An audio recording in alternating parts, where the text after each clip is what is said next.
আজকে আমার জন্মদিন।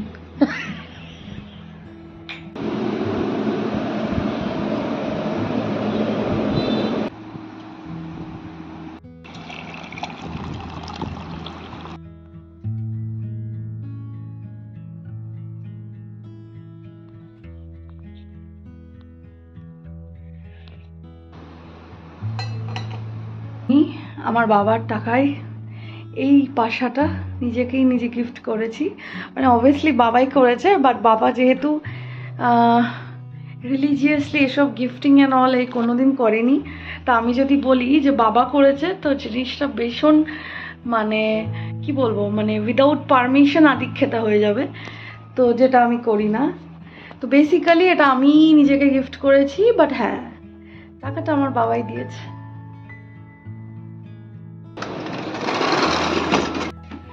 নমস্কার, কেমন আছেন সবাই? আমি ইন্দুপ্রভা। আজকে একটা বার্থডে ভ্লগ দেওয়ার চেষ্টা করলাম। গতকাল এত আনন্দ, এত কিছু ইভেন্ট গেছে, বাড়িতে বসেই সেগুলো একটু ভাগ করে নেওয়ার জন্য একটা 8 মিনিটের ভিডিও সংকলন করেছি। গতকাল বহু মানুষের ফোন আমার কাছে এসেছে, বহু বন্ধুরা, আমার বৌদিরা সকলে আমায় মেসেজ পাঠিয়েছে, ফোন করেছে। পুরো দিনটা এত আনন্দে কেটেছে, মন আমার এত ভালো ছিল যে সত্যি জন্মদিনগুলো কখনো কখনো ভীষণ স্পেশাল যায়। সেরকমই কালকের দিনটা ছিল। 2024 সাল আমার জীবনের একটা ভীষণ ডার্ক ইয়ার ছিল। হেন কোনো লোক নেই যে যারা আমায় চাকু মারেনি। যাদের অনেক উপকার করেছি তারাও তাদের আসল রূপ দেখিয়েছে। আমি আজকাল অবাক হই না। আজকাল বরঞ্চ কেউ যখন ভালোবাসে তখন আমার ভুরুটা কুঁচকে ওঠে। এইটুকু জীবনের মধ্যে আমি এত বিট্রেয়াল দেখেছি যে আমার কাছে এটাই এখন নর্মাল। আমি যাদেরকে পাত পেরে ভালোবেসে রান্না করে খাইয়েছি তারাই আমার পেছনে নোংরা কথা বলেছে। আমি এখন আর কাঁদি না, আমার চোখে জল আসে না। গত বছর জন্মদিনে আমার পরনে প্রত্যেকটি কাপড় ছিল নতুন। পায়ের জুতো থেকে মাথার ক্লিপ সবটাই ছিল নতুন। আমি নিজেকে প্রমিস করেছিলাম যে এবার থেকে ভালো থাকবো, শুধু নিজের জন্য ভালো থাকবো। I will choose happiness. ভালো আমি আগেও ছিলাম, এমন না যে ভালো আমি গত বছরই কাটিয়েছি। শুধু যেটা বদলেছি সেটা হচ্ছে মানুষের উপর ডিপেন্ডেন্স। আমি ডিট্যাচমেন্টকে রপ্ত করেছি। আমি সমস্ত অ্যাটাচমেন্ট, সমস্ত নির্ভরতা, সমস্ত ইমোশনসকে নষ্ট করে দিয়েছি। And you know what, that's the key. তুমি যত নির্ভরশীল কম হবে তুমি তত শক্তিশালী হয়ে উঠবে। শুধু পার্টনার বলে না, যে কোনো মানুষ, মা বাবাও হতে পারে, ভাই বোন হতে পারে, এই পৃথিবীর যে কোনো মানুষের প্রতি নির্ভরতা একেবারে কমিয়ে ফেলতে হবে। And then you can find yourself in a completely different zone. আমি নিজেকে এটাই বুঝিয়েছি বা আমি বিশ্বাস করেছি যে I am complete. I don't need people to validate me. যারা থাকতে চায়, যারা আসতে চায়, they are additions, নতুবা আমি একাই 100।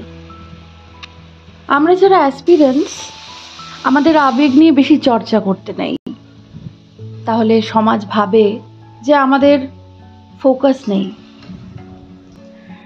জীবনে যতই ঝড় আসুক বলা যাবে না। 2024 সালের অগাস্ট মাসে 340 সুগার ধরা পড়ে। স্ট্রেস লেভেল বুঝতেই পারছেন। যে ডাক্তারের কাছে যাই তিনি অবাক দৃষ্টিতে আমায় প্রশ্ন করে, কিরে কি করেছিস? উনি শিক্ষিত মানুষ, উনি বুঝেছেন ঠিক কি করেছি আমি। বেশি বললে লোকে বলবে নাচতে না জানলে উঠোন বেঁকা। আমি নাচতেও বেশ ভালো জানি, আর বাঁকা উঠোনেই আমার সম্পূর্ণ নাচ শেখা।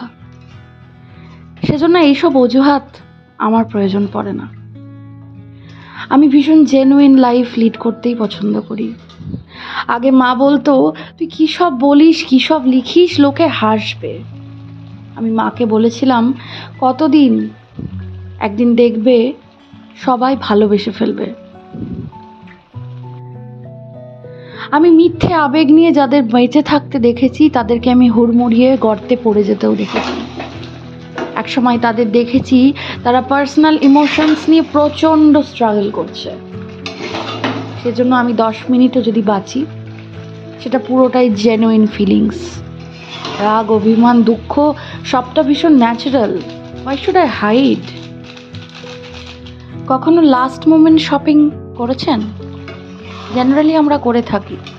পুজোর শপিং বলুন, কোথাও ঘুরতে যাওয়ার আগে শপিং বলুন, লাস্ট মোমেন্টে তড়ি ঘড়ি করে কিছু জিনিস কেনা। সেই জিনিসগুলো কি খারাপ হয়? হয় না। প্রত্যেকটাই কোয়ালিটি প্রোডাক্টস হয়, বরঞ্চ বেশি ভালো হয়। আমি হলাম সেই লাস্ট মোমেন্ট শপিং এর মেটেরিয়াল। একটু লেট, বাট কোয়ালিটি কিন্তু ইনট্যাক্ট।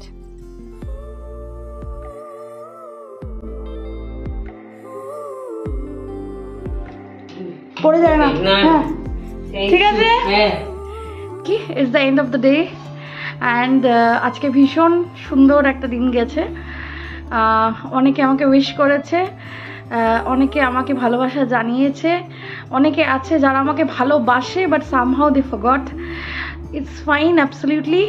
আমি to all the people who love me a lot and who have showered lots of love and wishes to me, তাদের জন্য আমার তরফ থেকে অনেক অনেক ভালোবাসা। and really you made my day. আমি তো ভাবতেই পারিনি যে এত সুন্দর একটা দিন যাবে। অনেকে আমাকে ফোন করেছে সকাল থেকে, আমি অনেক ফোন অ্যাটেন্ড করেছি। Thank you so much for the sweet day. You made my day memorable.